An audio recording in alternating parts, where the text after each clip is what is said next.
500년이나 이어진 조선 왕조. 그 시작은 사실 우리가 생각하는 것만큼 순탄하지만은 않았습니다. 새로운 나라의 뼈대를 세우기 위해서 정말 안정적이고 오래 갈 수 있는 정부를 만들려고 엄청나게 애를 썼던 시기였죠.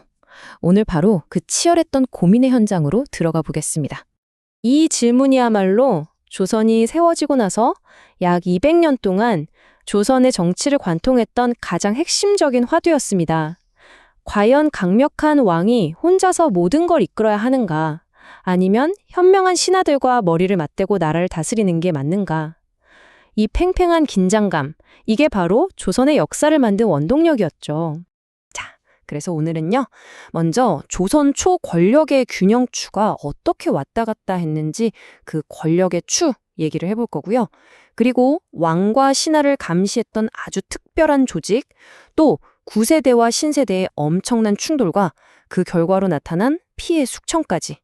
마지막으로 이 복잡한 내용들을 머릿속에 딱 정리할 수 있게 핵심만 다시 짚어드릴게요. 조선의 15세기는요, 진짜 거대한 시계추 같았어요. 왕권을 강화하는 쪽으로 힘껏 당겼다가 아차, 너무 갔나 싶으면 다시 신하들과의 조화를 향해 추가 움직이고 또다시 왕권을 향해 돌아오는 이런 액션과 리액션의 연속이었달까요? 이 흐름을 먼저 이해하는 게 조선 전기를 파악하는 첫걸음입니다. 그 시계추를 처음으로 아주 강력하게 왕 쪽으로 확 당긴 인물이 있습니다. 네, 바로 태종 이방원입니다. 다들 아시다시피 왕자의 난을 통해서 권력을 잡았잖아요. 그렇다 보니 그 누구보다 강력한 왕권이 왜 필요한지를 그냥 온몸으로 느꼈던 사람이에요. 목표는 단 하나, 모든 권력은 왕에게로, 이거였죠. 그래서 태종의 정책들을 가만히 보면요, 목표가 아주 그냥 선명합니다. 육조 직계제, 이건 뭐냐면 재상들 거치지 않고 왕이 각 부서 장관들한테 직접 명령을 내리는 거예요. 일종의 왕칙 통라인을 만든 거죠. 또 공신들이 개인적으로 거느리던 군계, 사병을 싹 없애서 군사력까지 완벽하게 장악했고요. 호패법으로 백성들을 일일이 파악하고 신문고를 통해 백성의 목소리를 직접 듣겠다고 한 것도 결국엔 다 국가, 즉 왕의 통제력을 강화하려는 큰 그림의 일부였습니다.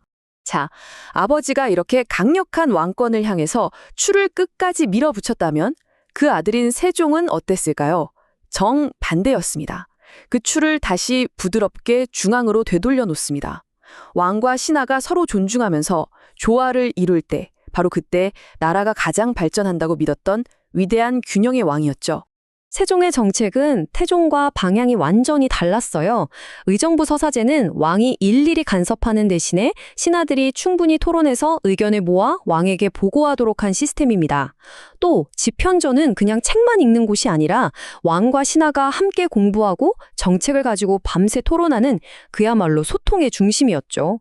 아니, 심지어 세금 제도를 바꿀 때도 무려 17만 명의 백성에게 설문조사를 했다니까요. 얼마나 소통과 조화를 중요하게 생각했는지 알 수 있는 대목이죠. 하지만 이 황금 같던 균형은 아쉽게도 오래가지 못합니다. 세종의 아들이자 어린 조카 단종을 몰아내고 왕이 된 세조. 그가 등장하면서 권력의 추는 다시 한번 아주 급격하고 거칠게 왕권을 향해 휙 돌아가 버립니다.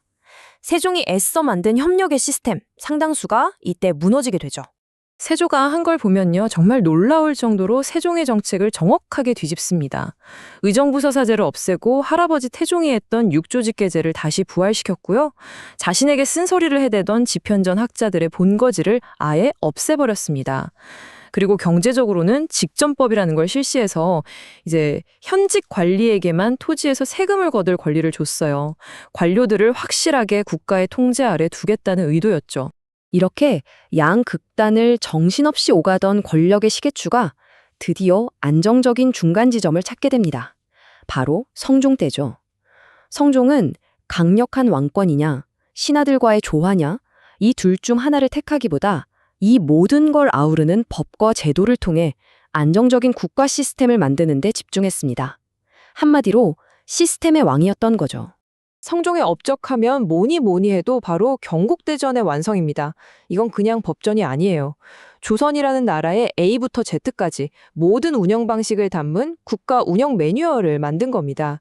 이 법전 덕분에 조선은 이후 수백 년간 안정적인 통치의 기반을 갖게 되죠. 또 집현전의 정신을 이은 홍문관을 만들어서 토론회장을 다시 열었고요. 관수관급제를 통해서 관리들이 백성에게 직접 세금을 뜯는 걸 막고 국가가 세금을 관리하도록 시스템을 완벽하게 정비했습니다. 자, 그런데 이런 생각이 들 수 있죠.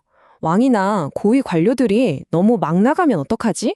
그걸 막을 장치는 없었을까? 당연히 있었습니다. 바로 조선만의 아주 독특하고 강력한 견제 시스템 3사입니다. 이들은 오늘날의 언론기관에 비유될 만큼 막강한 비판 기능을 수행했어요. 이 3사의 역할 분담이 아주 기가 막힙니다. 먼저 사원부는 요즘의 감사원이나 공수처처럼 관리들의 비리를 감찰하는 곳이고요. 사관원은 오로지 왕의 결정에 대해 아니 되옵니다를 외치면서 정책을 비판하는 아주 무서운 곳이었죠. 마지막으로 홍문관은 왕의 자문 역할을 하면서 정책의 깊이를 더했습니다. 이 세 기관이 서로 힘을 합쳐서 왕과 신하 양쪽 모두를 견제했던 겁니다. 15세기가 왕과 신하 사이의 밀당이었다면 16세기는 완전히 새로운 판이 있자입니다. 새로운 정치 세력이 무대 위로 등장하면서부터죠. 바로 중앙의 기득권층인 훈구와 지방에서 성리학적 이상을 품고 올라온 사림의 정면 충돌이 시작된 겁니다. 이 두 세력은요, 정말 모든 면에서 달랐습니다. 훈구파는 세조의 쿠데타를 도운 공신들을 중심으로 한 한양의 권력을 독점한 올드가드였어요. 아주 현실적이고 권력 지향적이었죠. 반면에 사림파는 지방에서 조용히 성리학을 공부하면서 도덕적인 이상 정치를 꿈더던 뉴페이스 학자들이었습니다. 성종 때부터 조금씩 중앙 정치에 진출한 이들이 훈구파의 비리를 향해 아주 날카로운 비판을 쏟아내기 시작한 거죠. 기득권이 새로운 도전을 그냥 보고만 있을 리가 없죠. 그 결과 16세기에는 무려 4차례에 걸쳐서 훈구파가 살인파를 정치적으로 때로는 물리적으로 제거하려고 했던 끔찍한 숙청 사건이 벌어집니다. 이걸 우리는 사화라고 부릅니다. 그 시작은 무오사화였습니다. 살인이었던 김종직이 쓴 글이 세조의 왕위 찬탈을 비판했다는 그런 빌미를 잡아서 피해 숙청이 시작됐죠. 그 후 연산군 때는 자기 어머니인 패비 윤씨 사건에 관련된 사람들을 모조리 죽인 갑자사화가 있었고요. 명종 때는 왕실 외척들 싸움에 살인이 휘말린 을사사화도 있었습니다. 하지만 이 4번의 사화 중에서 살인의 이상과 좌절을 가장 극적으로 보여주는 사건은 바로 김효사화입니다. 김효사화의 중심에는 개혁의 아이콘 조광조가 있습니다. 그가 중종의 절대적인 지지를 등에 업고 정말 급진적인 개혁을 밀어붙여요. 예를 들면 별 공도 없이 공신이 된 사람들을 명단에서 빼버리는 위훈 삭제라던가 과거 시험 말고 추천으로 깨끗한 인재를 뽑자는 현량과 같은 것들이었죠. 당연히 훈구파 입장에서는 이러다 우리 기반이 통째로 날아가겠는데? 하는 위기감을 느꼈겠죠. 그래서 그를 제거하기 위한 계략을 꾸밉니다. 바로 여기서 그 유명한 일화가 탄생합니다. 훈구파가 나뭇잎에 꿀물로 주초위왕이라는 글씨를 쓴 거예요. 그럼 벌레들이 와서 꿀을 갉아먹을 거 아니에요. 그럼 마치 글자가 자연스럽게 새겨진 것처럼 보이게 되는 거죠. 주와 초, 이 두 한자를 합치면 조광조의 성인 조가 되니까 이걸 가지고 조광조가 왕이 되려 한다는 영모의 증거로 조작한 겁니다.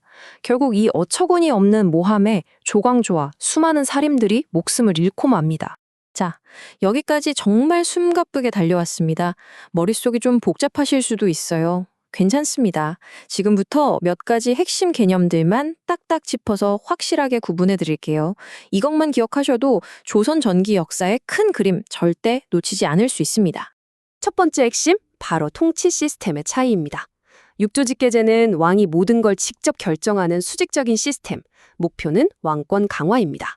반면에 의정부서사제는 신하들과 토론을 존중하는 수평적인 시스템이고 목표는 왕권과 신권의 조화죠. 이 둘의 목표가 달랐다는 점, 이걸 절대 헷갈리시면 안 됩니다.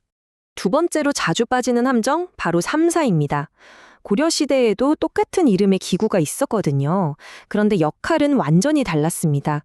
고려의 3사가 돈과 곡식을 관리하는, 말하자면 재정기구였다면 우리가 오늘 배운 조선의 3사는 권력을 비판하고 감시하는 언론기구였습니다. 기능이 전혀 다르니까요. 이건 꼭 구분해서 기억해 주세요. 마지막으로 경제 시스템, 즉 관리들의 월급제도 변화입니다. 이것도 흐름으로 보면 아주 간단해요. 처음에는 관리들한테 땅에서 세금을 거둘 권리를 줬어요. 그러다가 점차 국가 통제가 강해지면서 현직 관리에게만 주다가 직전법. 나중에는 아예 국가가 직접 세금을 걷어서 나눠주고 관수관급제. 결국에는 이 제도 자체가 사라지고 지금처럼 월급, 녹봉만 지급하게 된 겁니다. 한마디로 국가가 경제를 완전히 장악해가는 과정 그 자체를 보여주는 거죠. 조선 초기의 역사는 결국 힘을 가진 자와 그 힘을 견제하려는 시스템 사이의 끊임없는 줄다리기였습니다. 한쪽으로 너무 치우치면 반드시 문제가 생겼고 그 균형을 잡으려는 노력 속에서 제도가 발전했죠. 500년 왕조의 기초가 된 이 팽팽한 긴장감? 어쩌면 이건 시대를 초월해서 모든 조직과 국가가 지금도 안고 있는 영원한 숙제는 아닐까요?